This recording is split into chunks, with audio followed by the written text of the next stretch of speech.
nhớ gió nữa nó thì có điều gì yếu tố mùa sai lệ ôm cái gì cho bể nó nữa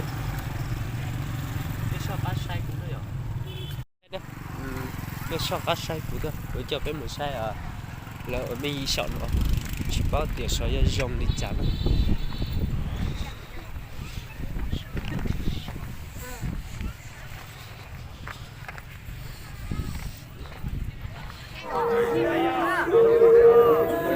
tu bà nó đấy ở trên đến tức một chút luôn đấy một chút luôn để nó chỉ là cá ta lên nó này cho nên bà đi nó chút ta đấy phía chỉ ta nói được sách được cũng biết chảy cái đấy à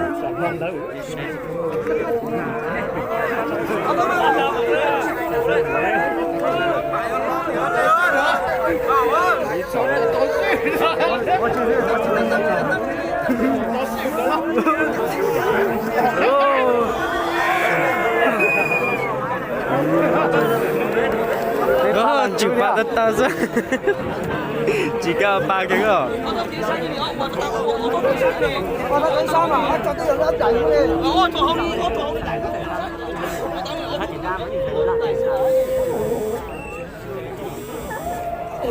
我知道了，我知道我来了。为啥你们那这么点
？cháu giả cho thật có thể như vậy cháu không thể chưa tiếng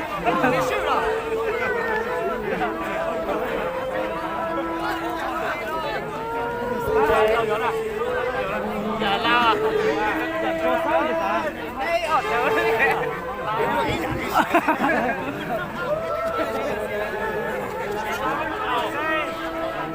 rồi cái sinh nào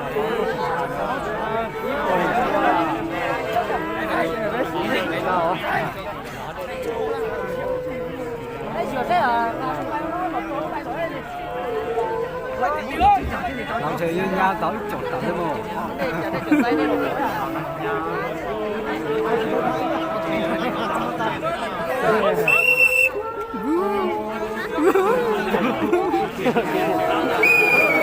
cho nhớ gì không?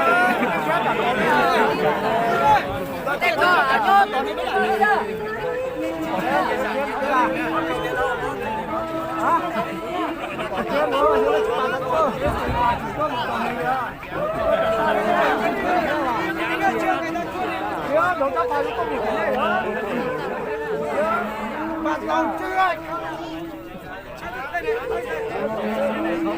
Hãy subscribe cho kênh Ghiền Mì Gõ để không bỏ lỡ những video hấp dẫn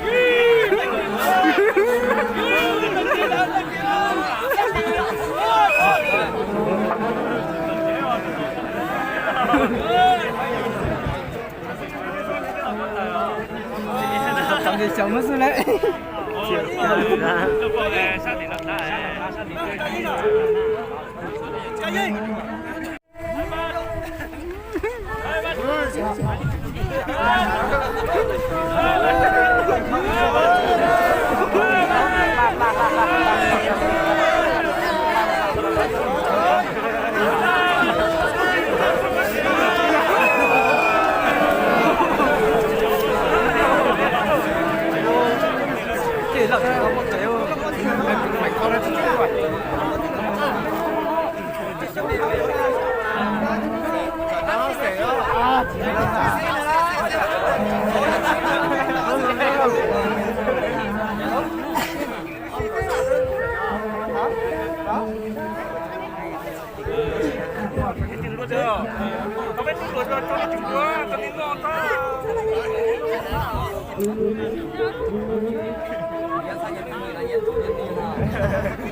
！Cạp chữ nữa.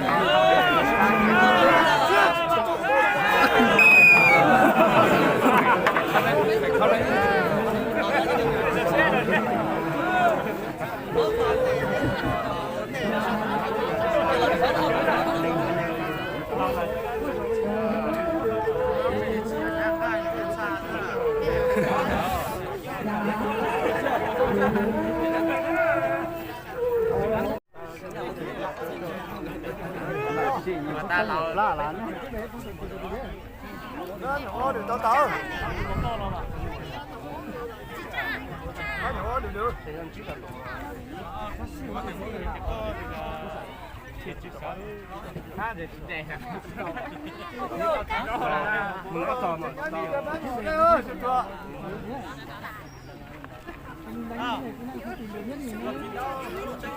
những gì mà nó lột tết khỏi chứ không đó tết khỏi chết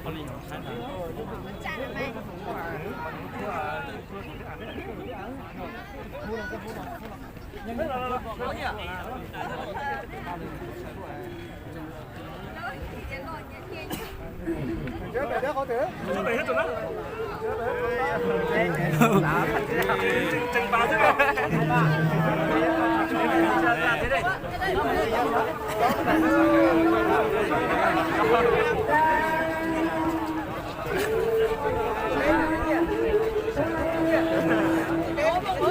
Ini mau buat cuci apa? Ini lại cho tôi xíu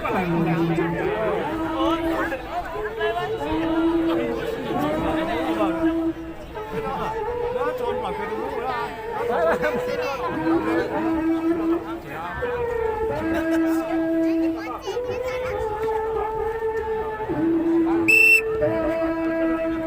我说我聊嘛，我的山也多呢，都把你带上了。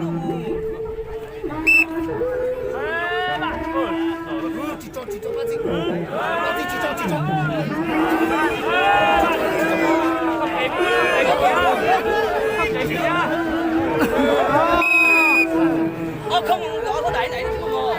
Có đẩy thì không có.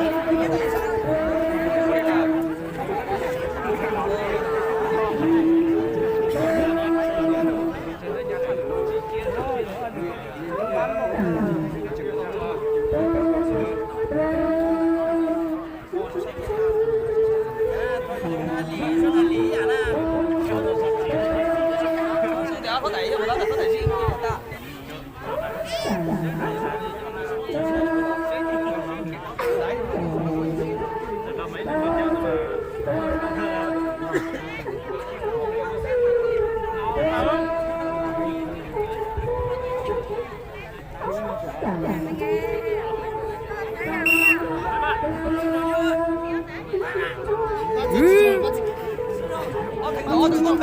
Giúp tiền ạ. Ôi ba.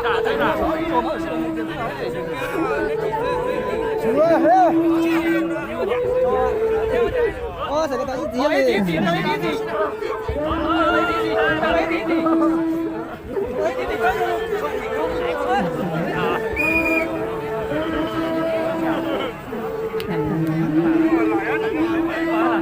Sao cái nó được dơ được chưa biết?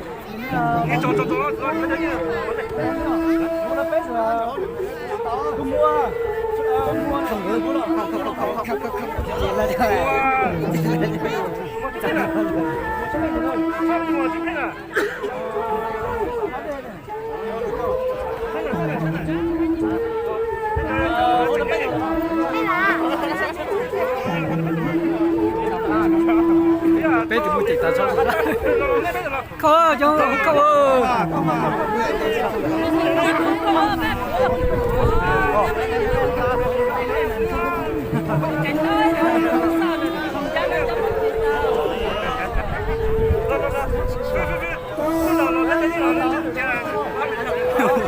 chọn chỉ là chọn lấy cho hòa lấy cho hòa danh này à lấy cho danh lòn ta lấy cho cứ ít cho chi to lấy vẫn lu sẽ lên từ giá đua lấy lên từ xí đua chỉ lấy chia của xí phái lòn lên từ giá đua xí từ lấy từ xí đua mà thì nó ốc từ xí đua lấy từ có thể lấy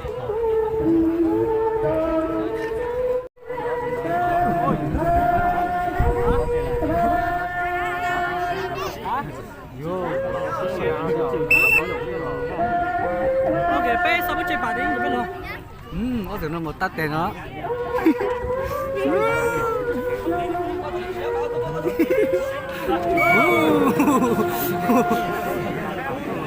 Dạ sập.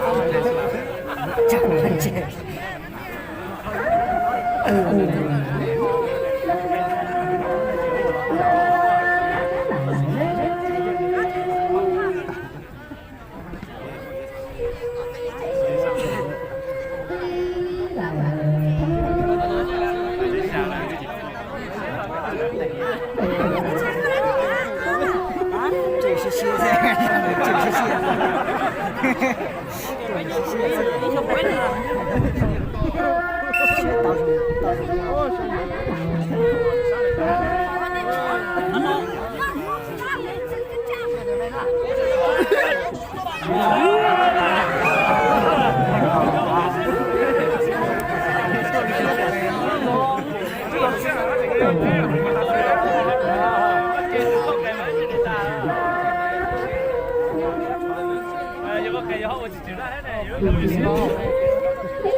Cô cho nó cô.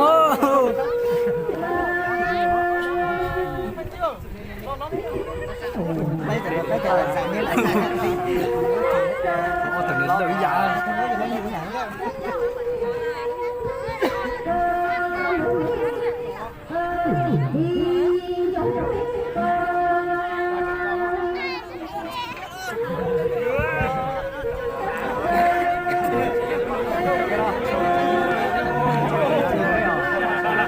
chạy saki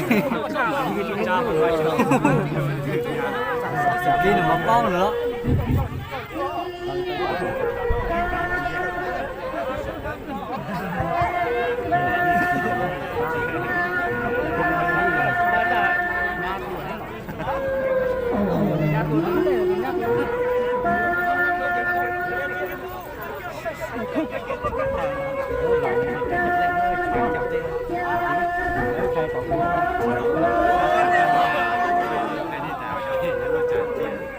这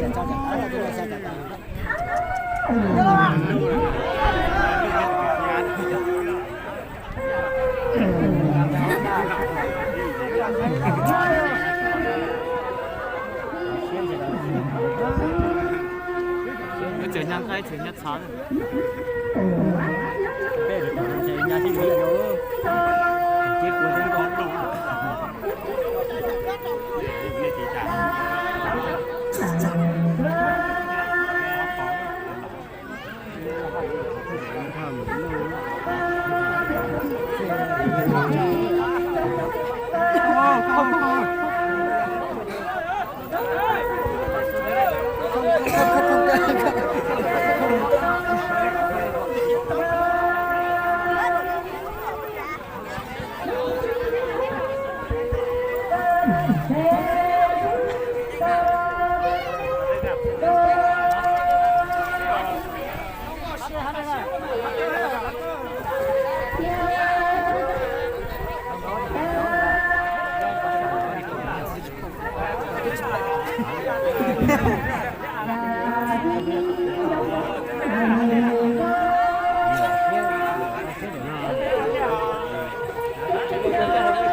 này sao chứ không có cổng hay có cái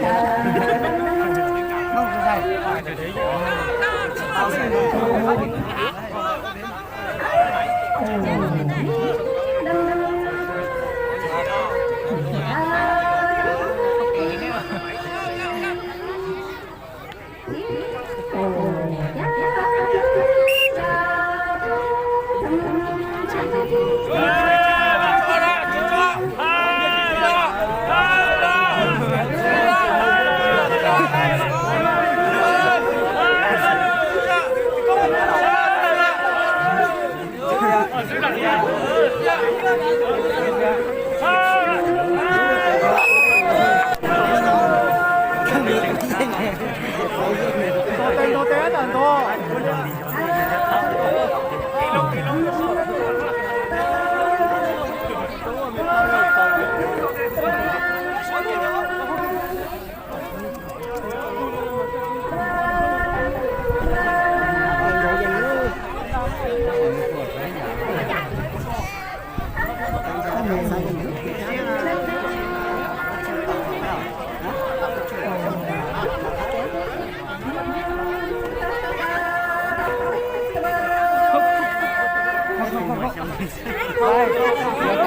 ở chỗ chỉ là chơi ở tù nơi những là shit tư rồi nữa giờ để cho chỉ ta kia là phải chỉ cho tụi cái tụi nhau sát vào dây nữa nữa